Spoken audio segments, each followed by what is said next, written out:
Hello दोस्तों, कैसे हैं आप लोग। जैसे हम लोग परिसंचरण तंत्र देख रहे हैं बायोलॉजी का चैप्टर, जिससे बहुत ज़्यादा सवाल पूछता है। तो आइए इसको 10 इंपॉर्टेंट क्वेश्चन और अगले पार्ट में देख रहे हैं कैसा क्वेश्चन पूछते हैं। चलिए तो देखते हैं पहला क्वेश्चन क्या है। तो एग्जाम पूछता है स्टार्च के जल अपघटन से एंजाइम बनता है, तो कौन? एमाइलेज। तो कौन सा एंजाइम बनता है? तो एमाइलेज बनता है। स्टार्च जब अपघटित होगा तो एमाइलेज बनाएगा। ठीक है। हृदय की धड़कन को नियंत्रित करने में कौन सा खनिज का भूमिका होता है? सोडियम का। किसका भूमिका होता है? डायरेक्ट क्वेश्चन पूछता है किसका भूमिका होता है, तो सोडियम का। ठीक है। एक धड़कन रुको चलो।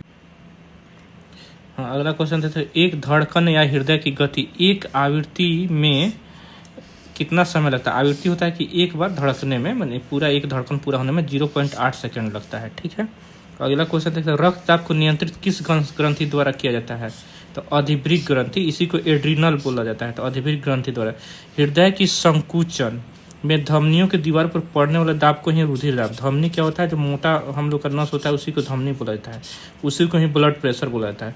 अत्यधिक ऊंचाई पर जाने वाले मानव शरीर में लाल रक्त कणिकाओं की संख्या में क्या होगा? अधिक ऊंचाई पर हम लोग जाएंगे तो लाल रक्त क्या कणिका में क्या होगा? वृद्धि हो जाएगा। रक्तदाब के उपचार में किस पौधे का प्रयोग किया जाता है? तो सर्पगंधा का। जब हम लोग का ब्लड प्रेशर का है उसमें उपचार में किसका प्रयोग किया? सर्पगंधा जो पौधा था उसी को।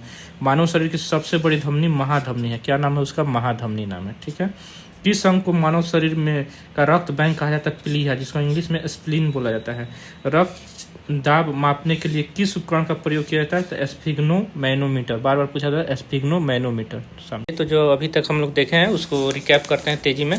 तो स्टार्च का जल अपघटन से कौन सा एंजाइम बनता है? किस एंजाइम से? तो एमाइलेज हो जाएगा। हृदय की धड़कन को नियंत्रित कौन सा करता है? तो सोडियम करता है। अगला क्वेश्चन है। एक धड़कन को पूरा होने में कितना समय लगता है? तो 0.8 सेकेंड लगता है। रक्त दाब नियंत्रित करने वाली ग्रंथि का क्या नाम है? अधिवृक्क ग्रंथि, जिसको एड्रिनल भी बोला जाता है। हृदय की संकुचन धमनियों की दीवार पर पड़ने वाले दाब क्या कहा जाता है? रुधिर दाब, यानी उसी को ब्लड प्रेशर कहा जाता है। धमनी जो है मोटा वाला जो हम लोग का नस है उसी को धमनी बोला जाता है। ठीक है। अत्यधिक ऊंचाई पर जाने पर मानव शरीर के रक्त का क्या प्रभाव पड़ेगा? तो रक्त लाल WRBC जो है उसकी संख्या में वृद्धि हो जाएगी। रक्तदाब के उपचार के लिए कौन सा पौधा का उपयोग होता है? तो बार बार एग्जाम पूछता है, सर्पगंधा होता है। मानव शरीर की सबसे बड़ी धमनी को क्या बोला जाता है? महाधमनी बोला जाता है। ठीक है।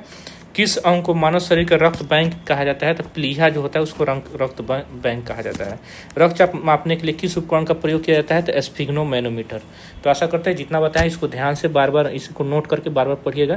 क्वेश्चन सब आएगा तो इसी में से आएगा और आप लोग का एग्जाम आराम से निकल जाएगा। रीजनिंग का जो चैप्टर है अगला टॉपिक हम लोग पढ़ेंगे।